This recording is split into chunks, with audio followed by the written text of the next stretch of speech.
CA foundation के लिए 100% effective short notes tricks.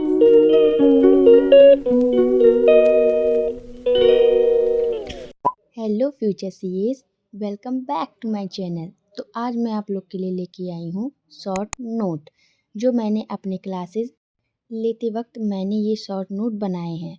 आप सबको तो पता ही है कि इकोनॉमिक्स में बहुत ब्रॉड चैप्टर्स होते हैं जिन्हें हम एग्ज़ाम के एक दिन पहले पूरा नहीं पढ़ सकते। और क्यूए क्वांटिटेटिव एप्टीट्यूड के इम्पोर्टेंट फार्मूले, इसमें आपको चैप्टर के हाइलाइट्स, इम्पोर्टेंट टॉपिक्स जैसे लॉ ऑफ डिमांड, जैसे अल्फ्रेड मार्शल एटसेट्रा, ये सारी चीज़ें अपने बनाए हुए शॉर्ट नोट में लिखनी होती है। आप सबको तो पता ही है कि हर एक एग्ज़ाम में 1 या 1.5 दिन का ही गैप हमें मिलता है, जिससे हम पूरी बुक नहीं पढ़ सकते। इससे शॉर्ट नोट से आपका रिवीजन बहुत ही अच्छा होगा। आप इसमें की पॉइंट्स लिख सकते हैं या डिटेल में भी बना सकते हैं, इसमें कोई प्रॉब्लम नहीं है। आप इसमें इम्पॉर्टेंट फार्मूले लिख सकते हैं। ये मेरा बिजनेस इकोनॉमिक्स के शॉर्ट नोट हैं और जो मैंने अपने एग्ज़ाम के पहले बनाए थे जब मैं अपनी क्लासेस ले रही थी।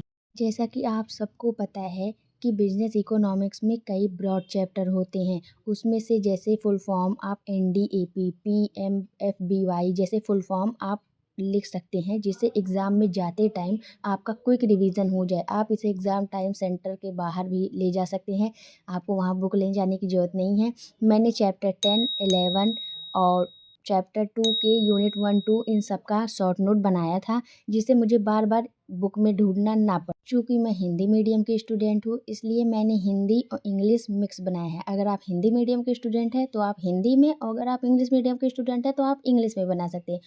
मैं ये चीज़ें अपने पर्सनल एक्सपीरियंस से बता रही हूँ कि आपको ये शॉर्ट्स नोट बनाने चाहिए या नहीं, क्योंकि मैंने बहुत लेट में शॉर्ट नोट बनाने शुरू किए। मुझे बाद में पता चला, क्योंकि मेरे सारे चैप्टर कवर नहीं हो पा रहे थे, तो मैंने अभी जल्दी ही शॉर्ट नोट बनाने शुरू किए हैं। और मैंने इसमें थोड़े बहुत ग्राफ भी बनाए हैं, जिससे लास्ट टाइम में जैसे बहुत से क्वेश्चन आते हैं उन्हें सॉल्व करने में प्रॉब्लम ना हो, मैं लास्ट टाइम में पढ़ के जा सकूं। मैंने ये शॉर्ट नोट सिर्फ इकोनॉमिक्स के ही नहीं बनाए हैं, मैंने ये शॉर्ट नोट क्वांटिटेटिव एप्टीट्यूड के भी बनाए हैं। मैंने इस शॉर्ट नोट में वो सारे इम्पोर्टेंट फार्मूले लिखे हैं जो कि एग्ज़ाम में, खैर एग्ज़ाम में फार्मूले नहीं पूछते हैं, बहुत कम होता है जिसमें फार्मूले एग्ज़ाम में क्वांटिटेटिव एप्टीट्यूड में पूछे, लेकिन फार्मूले बेस्ड क्वेश्चन आते हैं जैसे कि mathematics for finance, measure of central tendency, index number, indices and logarithm, इन सब के इन सब के सारे फार्मूले मैंने इसमें लिखे हैं, जो एग्ज़ाम हॉल में जाने से पहले मैं एक बार देख लेती हूँ, क्योंकि इसी से रिलेटेड आप सबको तो पता ही है कि 15 से 20 नंबर मैथमेटिक्स फॉर फाइनेंस रहता है, जिसमें present value of money, future value of money के फार्मूले बहुत टफ होते हैं। अगर आप क्वेश्चन लगाते रहेंगे तो उस टाइम आपको फार्मूले याद हो जाएंगे, लेकिन फिर भी इसे बनाना अच्छा है। और मैंने अकाउंट्स के भी शॉर्ट नोट बनाए हैं, जैसे treatment of goodwill, treatment of accumulative profit and reserve etcetera, जिससे अगर मैं क्वेश्चन सॉल्व करती हूँ और मैं कोई फार्मूला या भूल भी जाऊँ इस टाइप का, तो मुझे कहीं उसे ढूंढना ना पड़े, क्योंकि रफ बुक में तो हम इतनी सारी चीज़ें लिख देते हैं कि कौन सा फार्मूला किस पेज पे लिखा था ये हमें बिल्कुल भी याद नहीं रहता है।